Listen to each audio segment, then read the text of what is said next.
You won't believe what she found behind the bathroom mirror on the last morning of the girls' trip. 4 women, a long weekend in a beautiful rented house in the mountains.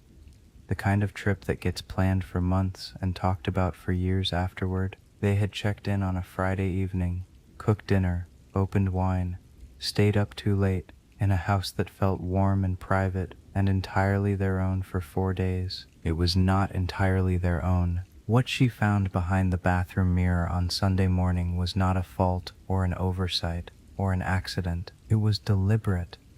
It had been placed there before they arrived. And when she understood what she was looking at, she sat down on the bathroom floor and did not get up for a very long time, because her brain needed that time to process what it meant about everything that had happened in that house over the previous 3 days. Tonight we have 3 true Airbnb horror stories from people who booked a property, checked in, and discovered that the space they thought was theirs was never theirs at all. A girls' trip that ended with a police report, and 4 women who have never spoken about what was found in that house to anyone who was not in the bathroom that Sunday morning.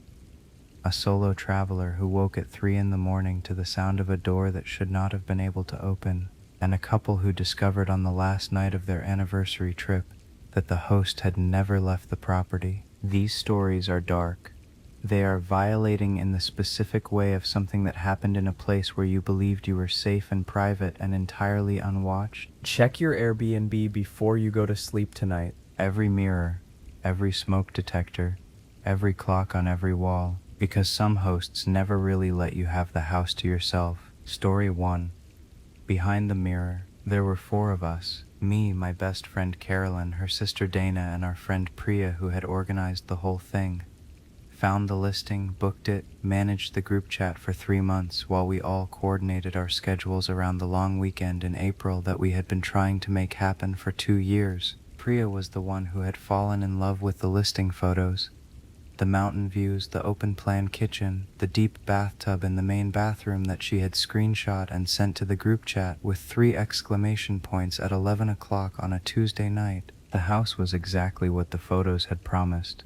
That is the first thing I want to establish because I think it matters to how you receive the rest of this story. The house was genuinely beautiful.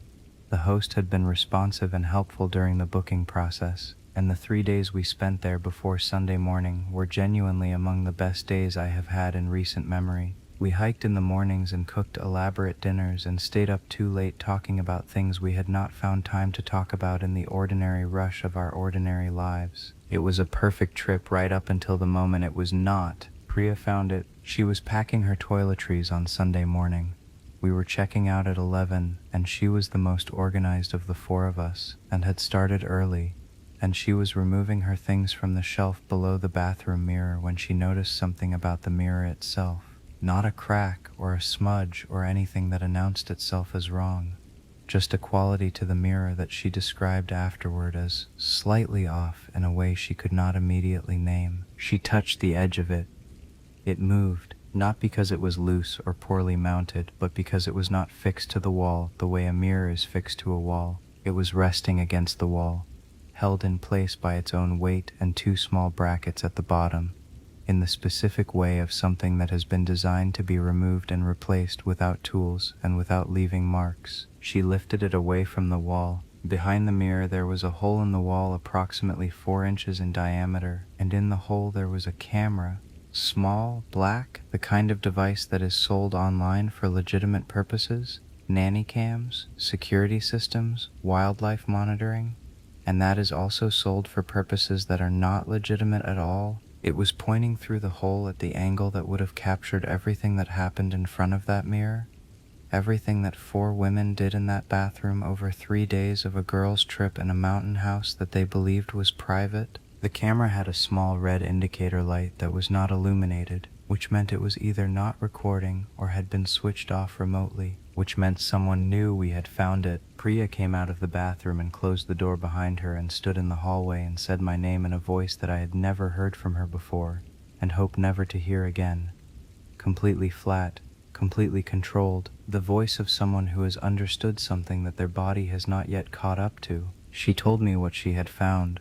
I went into the bathroom and looked at it. and came back out, and we stood in the hallway together for a moment without speaking. And then I went and woke Carolyn and Dana, and we stood in the main room of that beautiful mountain house with our packed bags around us and our checkout 30 minutes away.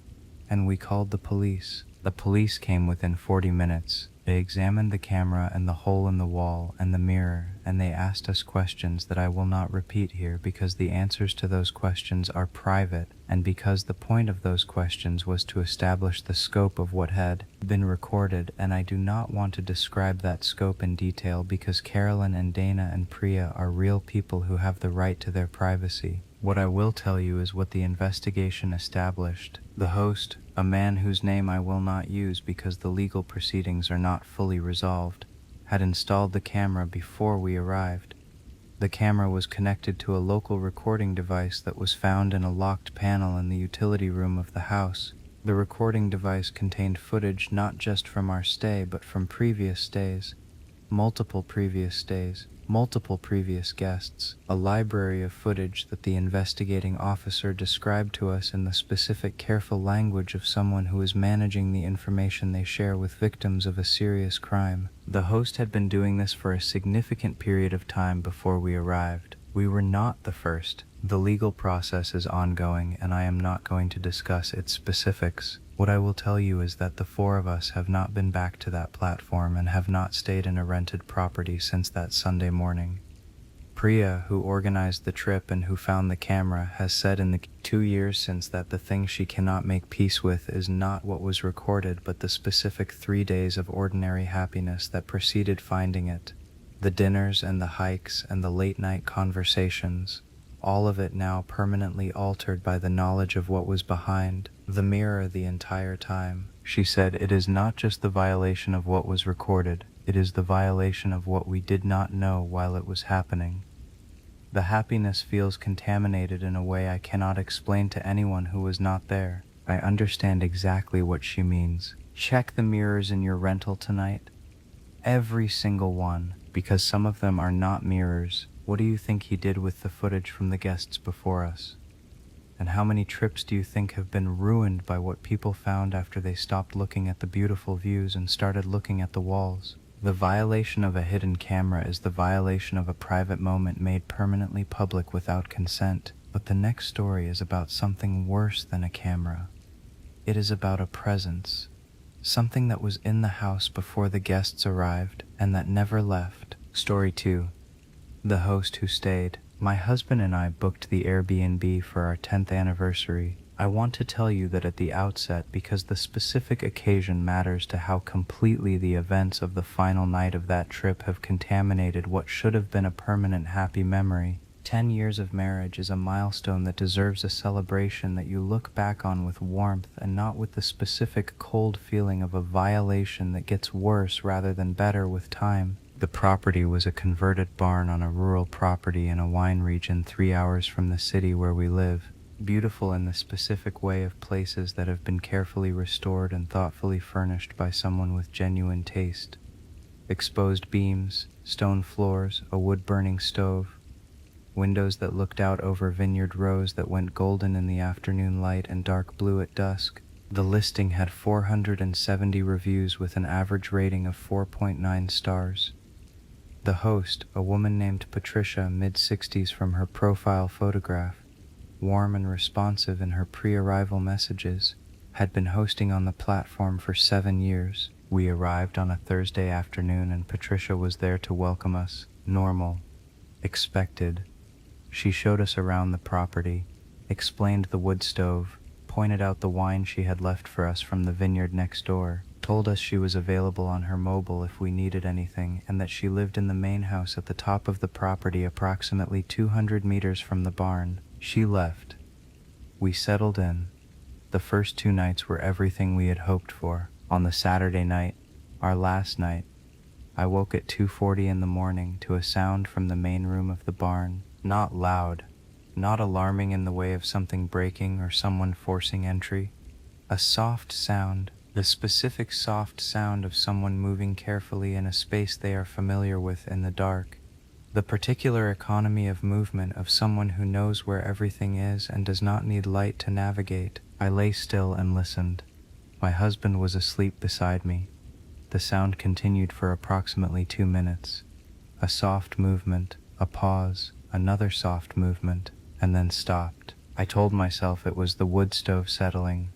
I told myself it was an animal that had gotten in somehow. I told myself every reasonable thing I could think of in the dark at 2:40 in the morning, and then I picked up my phone and I opened the smart home app that Patricia had shown us during the welcome tour, the app that controlled the barn's lighting and heating, and that also, I now remembered, showed a live feed from the external security camera that covered the barn's front entrance. I opened the camera feed. A timestamp on the feed showed 2:38 in the morning. Patricia was standing outside the front door of the barn, not approaching it, not leaving it, standing outside it in the dark in what appeared to be a dressing gown, her arms crossed against the cold of the night, facing the door. The camera angle did not show her face clearly, just her figure, her posture, the specific stillness of someone who has been standing in one place for long enough that stillness has become the default state. I watched the feed for 3 minutes without moving. She did not move either. At 2:43 she turned and walked back up the path toward the main house at the top of the property.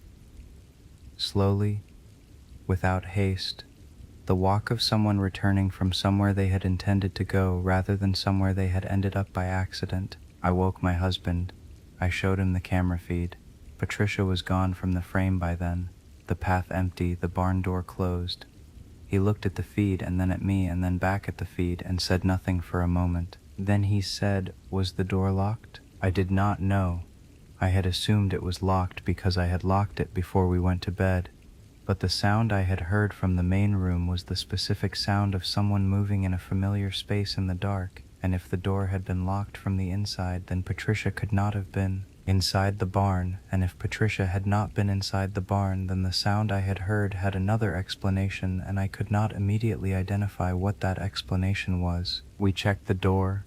It was locked from the inside. The deadbolt was engaged. We checked the main room. Nothing was disturbed. Nothing was missing.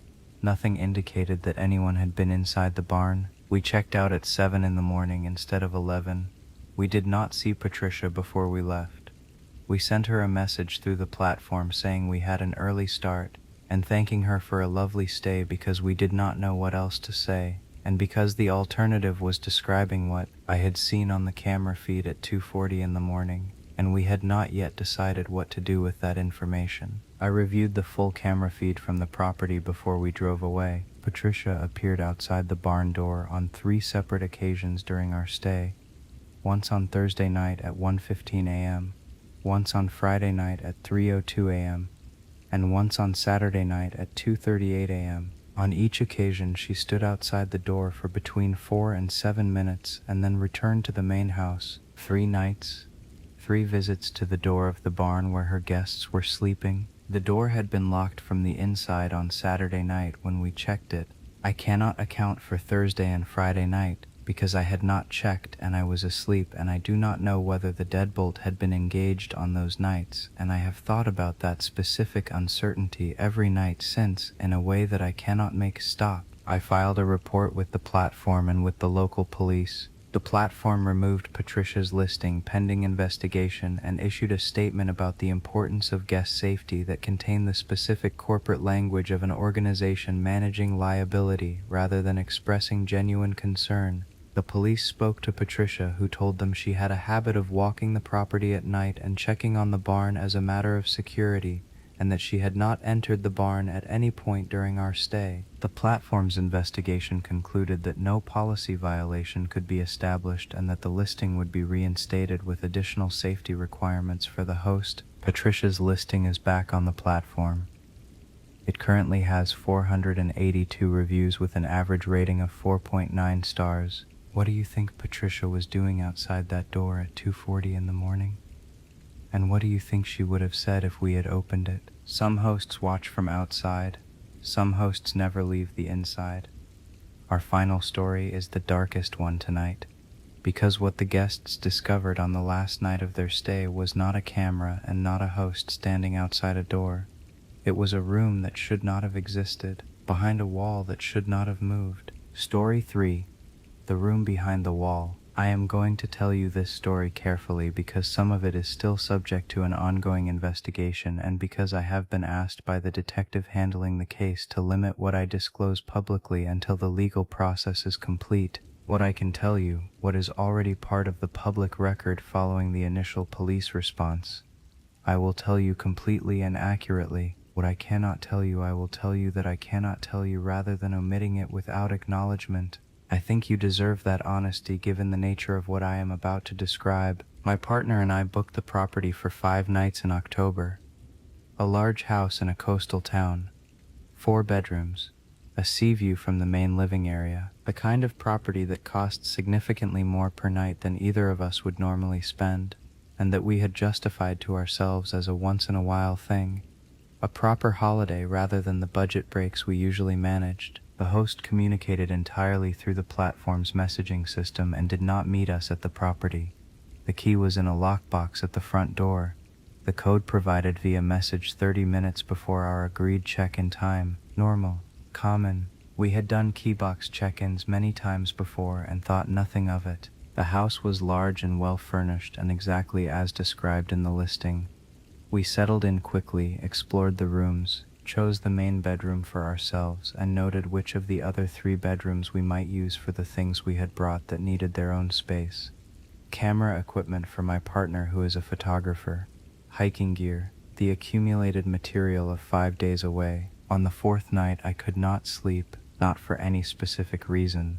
Not a sound or a disturbance or any of the things that precede the discoveries in the other stories I have told tonight. Just the ordinary insomnia of someone whose mind will not quiet, lying in the dark of a strange bedroom while their partner sleeps, listening to the sea outside the window and the specific nighttime sounds of a house you have lived in for 4 days but do not know well enough yet for those sounds to be entirely comfortable. I got up at around 2 in the morning and went to the kitchen for water, and then, because I was awake and the night was clear and the sea view from the main living area was genuinely beautiful in the moonlight, I sat on the sofa in the living area for a while and looked at the water. The living area was open plan, kitchen, dining area, sitting area, all one large space with the sea view windows along one wall and the internal wall of the house along the other. I had been in that room many times over 4 days, and I knew its geography the way you know a room you have inhabited, without thinking about it, automatically, in the peripheral and embodied way of someone who has moved through a space enough times that it has become familiar, which is why I noticed, at 2:15 in the morning, that the wall was wrong, not dramatically wrong, not obviously wrong. Wrong in the specific subtle way of something that is slightly different from how it should be, and that you might look at 100 times without seeing, and then one time, in the right light, at the right angle, in the specific heightened attention of someone who is awake at 2 in the morning in a quiet house, you see it and cannot unsee it. The internal wall of the living area was not straight, not visibly, dramatically not straight, just slightly, just enough that the shadow it cast in the moonlight from the sea windows was not quite the shadow a straight wall would cast, a shadow that suggested the wall was not flush with itself, that there was a point approximately 2/3 of the way along its length where it stepped back very slightly, an inch, maybe 2, in a way that was consistent with the wall not being a single continuous surface but 2 surfaces meeting at a join that had been plastered and painted to be invisible. I stood up and walked to the wall and ran my hand along it in the dark. There was a join, approximately 2/3 of the way along the wall, exactly where the shadow had suggested. My fingers found a vertical line in the plaster that ran from floor to ceiling, and that had been filled and painted, but that was still perceptible under direct touch.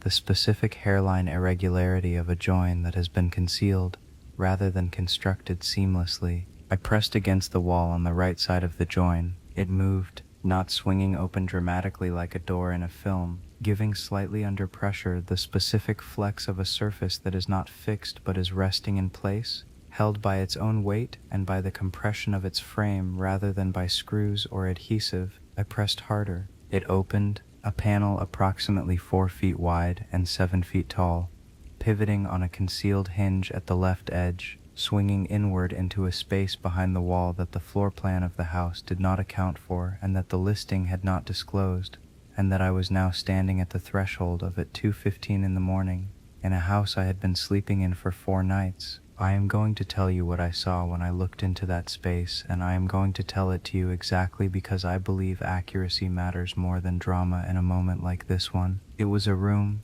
small, perhaps 8 feet by 6 feet, with a low ceiling that suggested it occupied the space between the internal and external walls of the house rather than a purpose-built space.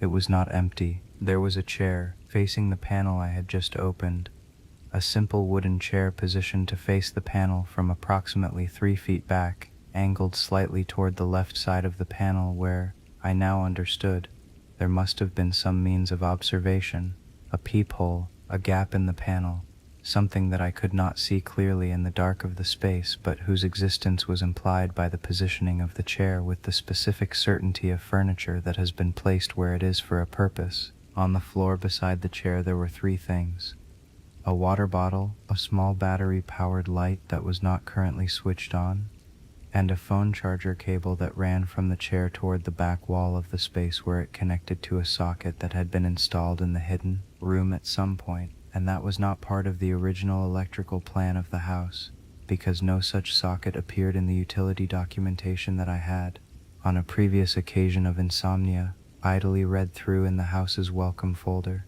Someone had been in that room during our stay. The water bottle was not dusty. The battery light had been moved recently.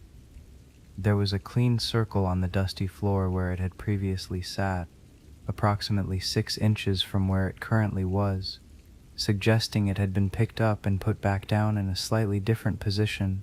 The phone charger cable was plugged into the socket and the other end was lying on the seat of the chair as if it had been unplugged from a device and left there. I woke my partner. We left the house within 20 minutes. We did not collect everything we had brought: my partner's camera equipment, some clothing, the accumulated material of 4 days, because neither of us wanted to spend any more time in that house than was absolutely necessary, and because the things we left behind could be replaced and the time spent retrieving them could not be taken back. We called the police from the car park of a petrol station 2 miles from the house at 2:50 in the morning. The police response to the house that night is part of the ongoing investigation that I have been asked not to discuss in detail. What I can tell you is that the hidden room was confirmed to exist and was examined, and that the investigation that followed the examination is ongoing, and that the host, who has not been publicly named pending the completion of that investigation, is currently the subject of inquiries that go beyond the specific 5 nights of our stay. The platform removed the listing within hours of the police report being filed. The host's profile is no longer active. I think about the chair often, the specific positioning of it, facing the panel, the water bottle that was not dusty, the phone charger cable on the seat as if whoever had been using it had left in a hurry or had not expected to need it again that night. I think about what the observation point in the panel would have shown from that chair: the living area where we had spent our evenings, the kitchen where we had cooked our meals, the dining table where we had sat every night of a holiday that we had saved for and planned carefully and that had been, until 2:15 on the 4th morning, genuinely one of the best trips we had ever taken. And I think about the 4 nights we slept in that house before I could not sleep and got up for water and sat on the sofa in the moonlight and noticed that the wall was wrong. 4 nights, and whoever sat in that chair had been there for some or all of them. What do you think they were doing in that room?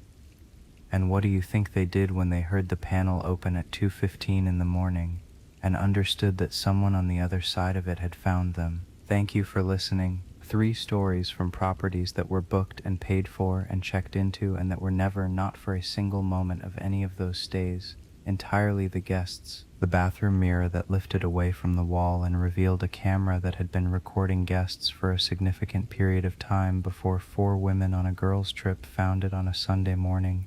The host who appeared on the external security camera outside the locked barn door at 2 in the morning on 3 consecutive nights of a 10th anniversary trip, and who has never adequately explained why. And the hidden room behind the wall of a coastal holiday house with a chair facing the panel and a water bottle that was not dusty, and a phone charger cable on the seat, and an investigation that is still ongoing. Check every mirror in your rental tonight, every smoke detector, every clock on every wall, every panel that does not quite look like every other panel, because some properties were never yours, and some hosts never really said goodbye. Like and subscribe for new horror stories every single week. Leave a comment telling me which story violated you most.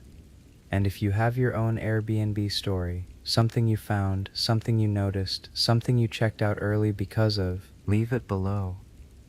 We read every single one. Good night, check the mirrors, and listen to the rain.